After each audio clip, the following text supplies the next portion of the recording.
अच्छा साथियों, हम भोजपुरी लोकगीत बिरहा गायक जेपी यादव पूजा राज रोशन चैनल पे इस गीत को भेज रहे हैं जो आज पूरे भारत में तहलका मचा हुआ है, हाहाकार मचा हुआ है।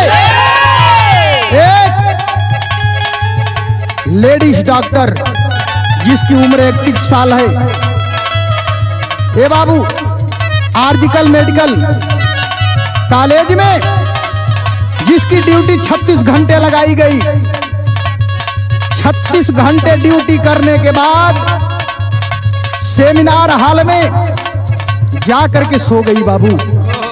और रात बीता है, भोर लगभग 3 बजे के करीब एक घटना घटती है। क्या घटना है?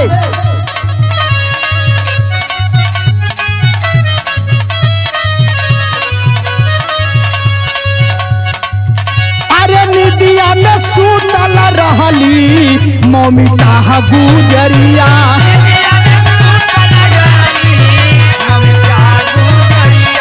बहुत अच्छे।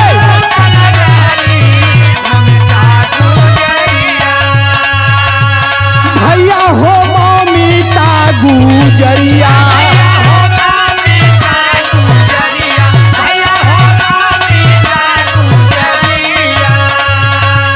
बाबू हो ममिता गुजरिया।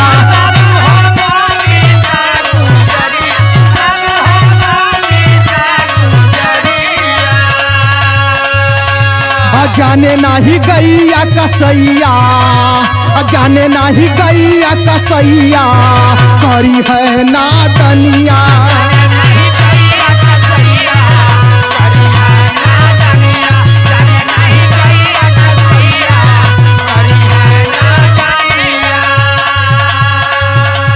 ए बाबू सेमिनार हॉल में जाकर के निधड़क सोई हुई है और वह नहीं समझ पा रही है कि आज मेरे ऊपर क्या होने वाला है।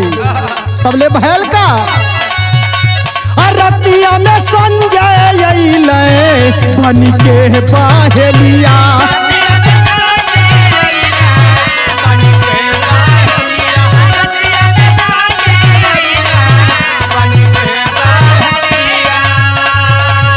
भैया हो पानी के बहेलिया,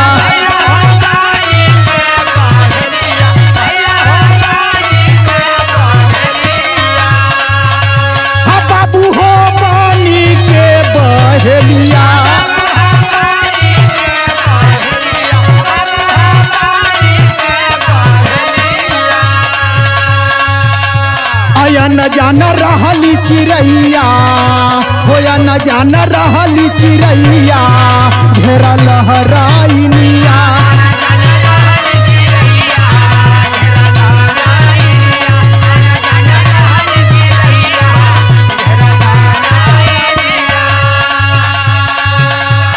आय हाय बाबू संजय राय आज अपने साथियों को लेकर के सेमिनार हॉल में पहुंच जाता है।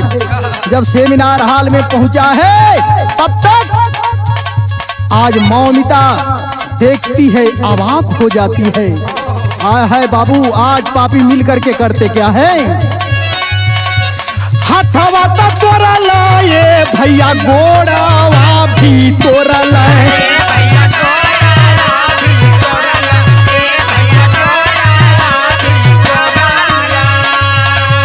भैया हो गोड़ावा भी तोरा लाए,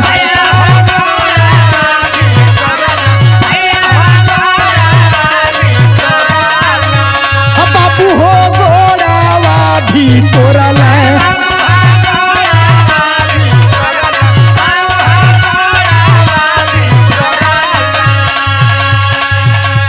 ताड़ा पहले ममिता गुजरिया, हो ताड़ा पहले ममिता गुजरिया, गिरी के जामिनिया।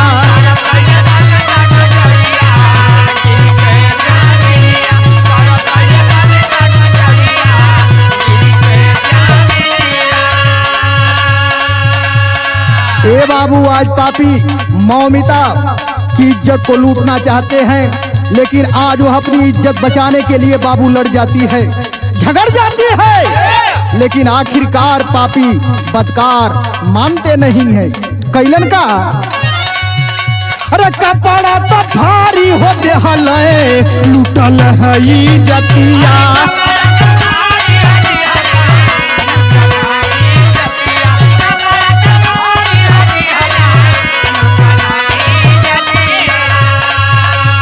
ए भैया लूटल इज्जतिया।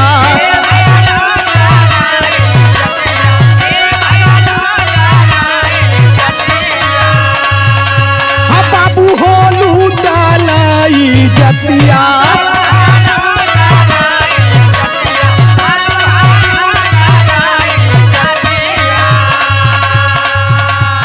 आखिरी में दाबी के नटैया, आखिरी में दाबी के नटैया ले हल जीवनिया।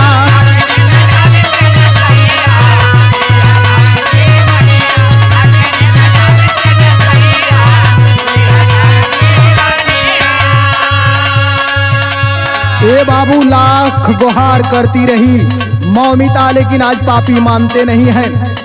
मौमिता की इज्जत को लूट करके उसका गला घोंट करके बाबू हो आज मौमिता को मार ही डाले पापी।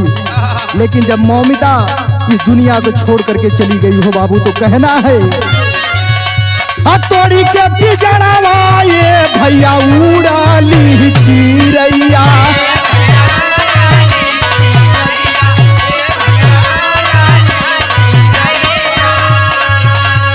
बाबू हो उड़ाली चिरैया।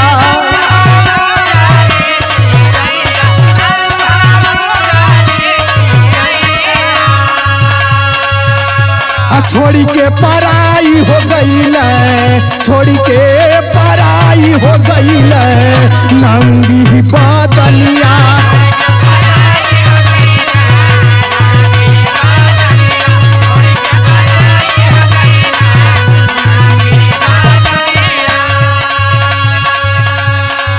ए बाबू आखिरकार मौमिता की हत्या करके उसका बलात्कार करके आज पापी फरार हो जाते हैं।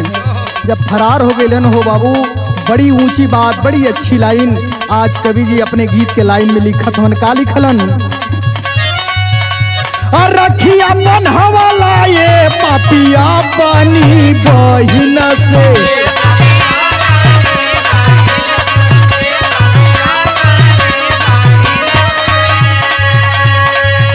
अरे पापी नीच बदकार आज रक्षाबंधन के दिन जिस माहौल से जिस हौसला से आज अपनी बहन से तू राखी बनवाता है और दूसरी की बहन को बलात्कार करता है, उसकी हत्या करता है, सोचने वाली बात है।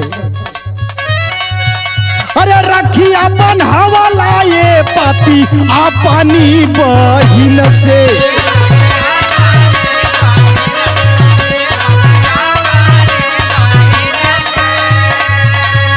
पापी हो या पानी बहिन से।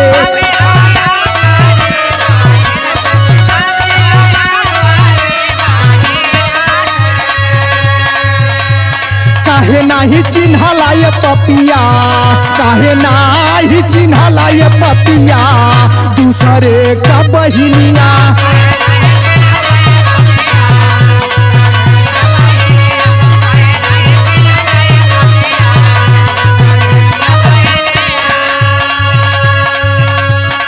हम अपनी गीत के माध्यम से बाबू हो आज मौमिता को श्रद्धांजलि श्रद्धा सुमन अर्पित करते हैं और अपनी गीत के माध्यम से सबको संदेश देते हैं कि जिस प्रकार से हम अपनी बहन को बहन समझते हैं उसी प्रकार से दूसरी की बहन को भी बहन समझना चाहिए। कवि जी का आखिरी लाइन हो नरेश लिखी हो देहल करू रह कहानिया।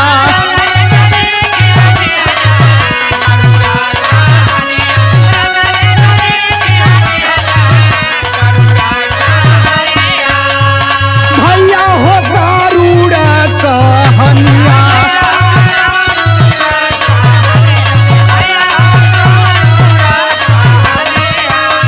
अये बाबू गरुड़ हो कहानिया।